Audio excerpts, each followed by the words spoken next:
The boiling point of water, water की जो boiling point है वो कितनी होती है, कितनी डिग्री सेंटीग्रेड टेम्परेचर पे वाटर बॉयल होता है, तो वाटर का जो बॉइलिंग पॉइंट है वो है 100 डिग्री सेंटीग्रेड।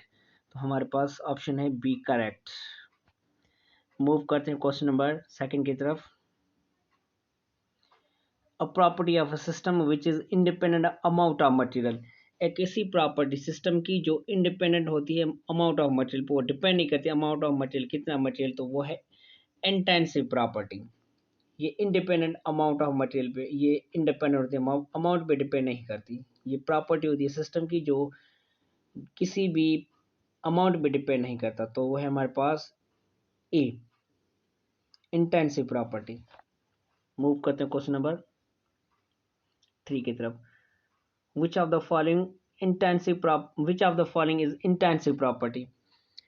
अब जो नीचे दिए गए ऑप्शन उनमें कौन सी इंटेंसिव प्रॉपर्टी है, तो हमारे पास डेंसिटी इंटेंसिव प्रॉपर्टी है, उसके बाद हमारे पास जो है मेल्टिंग पॉइंट वो भी इंटेंसिव प्रॉपर्टी है, बॉइलिंग पॉइंट वो भी इंटेंसिव प्रॉपर्टी। इसका मतलब हमारे पास ऑल ऑफ देम जो है वो ऑप्शन करेक्ट करेक्ट है, क्योंकि ये सारे कितनी डेंसिटी भी अमाउंट ऑफ सब्सटेंस पे डिपेंड नहीं करता, मेल्टिंग पॉइंट भी कितना वाटर है उस पर डिपेंड नहीं करता, कितना अमाउंट है, बॉइलिंग पॉइंट पे अमाउंट पे डिपेंड नहीं करता। तो हमारे पास जो सही ऑप्शन है वो ऑल ऑफ देम है।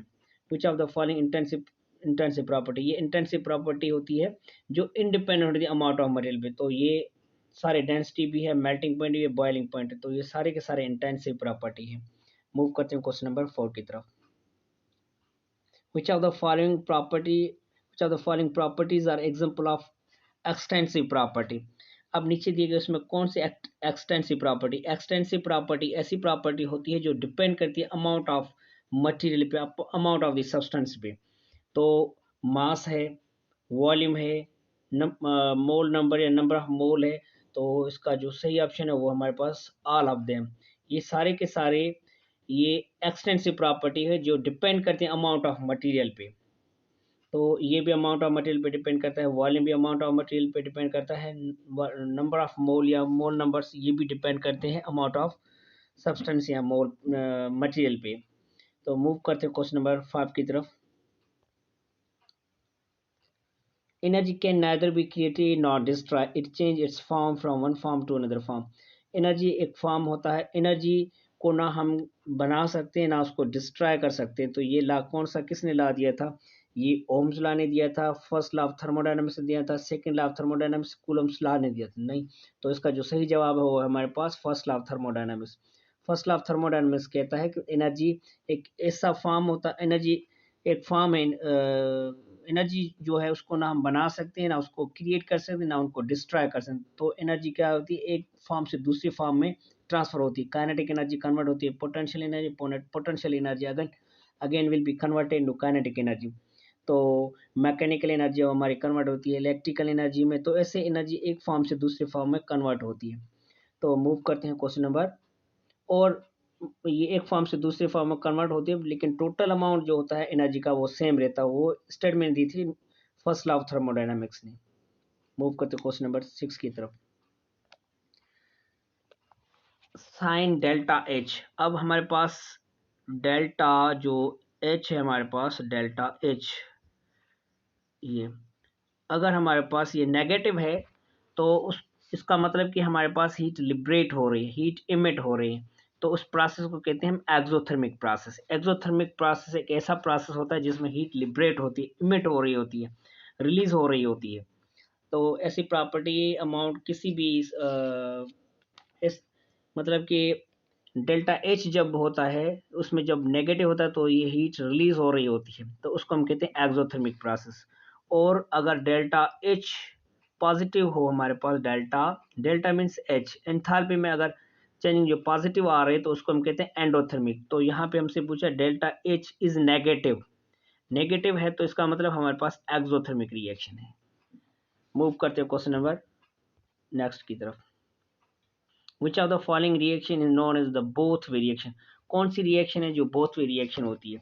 तो हमारे पास सपोज करें कि ये रिएक्टेंट है ए प्लस बी, तो ये इस तरफ कन्वर्ट हो रहे हैं प्रोडक्ट में, फिर प्रोडक्ट जो होते हैं हमारे पास रिएक्टेंट, अब ए प्लस बी ये कन्वर्ट हो गया हमारे सी डी में, तो इन्होंने प्रोडक्ट बनाया सी डी, फिर ये रिएक्टेंट गए इस प्रोडक्ट में, फिर प्रोडक्ट कन्वर्ट हो रहे रिएक्टेंट में। इसका मतलब हमारे पास वन पाथ ये है, दूसरा ये, तो बोथ वे जो रिएक्शन होती है उसको हम कहते हैं रिवर्सिबल रिएक्शन।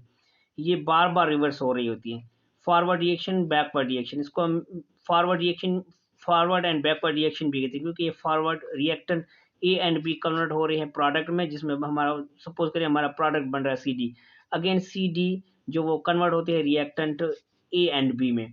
तो ऐसी रिएक्शन जो बैकवर्ड, फॉरवर्ड एंड बैकवर्ड हो उसको हम कहते हैं बोथ वे रिएक्शन, या उसको हम कहते हैं रिवर्सिबल रिएक्शन, बार बार रिवर्स हो रही होती। इसको हम नॉन कंप्लीट रिएक्शन भी कहते हैं, इसको नॉन कंप्लीट रिएक्शन, इसको नॉन कंप्लीट रिएक्शन क्योंकि कंप्लीट हो नहीं होती, कभी रिएक्टेंट कन्वर्ट हो जाते प्रोडक्ट में, फिर प्रोडक्ट चले कन्वर्ट हो जाते रिएक्टेंट में। तो इसकी 3-4 नाम है, एक बोथ वे रिएक्शन है, रिवर्सिबल रिएक्शन है और नॉन कंप्लीट रिएक्शन है। सो मूव करते क्वेश्चन नंबर, तो इसका जो सही जवाब है वो हमारे पास बी, रिवर्सिबल रिएक्शन। अगर नॉन कंप्लीट रिएक्शन होती तो वो भी हमारे पास ऑप्शन होता। तो मूव करते हैं क्वेश्चन नंबर नेक्स्ट की तरफ। One way reaction also known as, one way reaction जो होता है उसको हम क्या कहते हैं, उसको कहते हैं कंप्लीट रिएक्शन, कंप्लीट रिएक्शन कहते हैं उसको। और इरिवर्सिबल, इरिवर्सिबल मीन्स जो रिवर्स ना हो, नॉन रिवर्सिबल। इरिवर्सिबल का मतलब होता है नॉन रिवर्सिबल, जो रिवर्स ना हो, नॉन रिवर्सिबल। तो हमारे पास जो ऑप्शन है वो है D, A and B both. So thank you dear friend, अल्लाह हाफिज़। और अगर आपको हमारे ये क्वेश्चन जो सीरीज़ हमने चलाए वो आपको अच्छे लग रहे तो काइंडली सब्सक्राइब ज़रूर कीजिए, ताकि जो भी हम वीडियोस बनाएं सबसे पहले आपको नोटिफिकेशंस की मिलती रहे। थैंक यू, अल्लाह हाफिज़।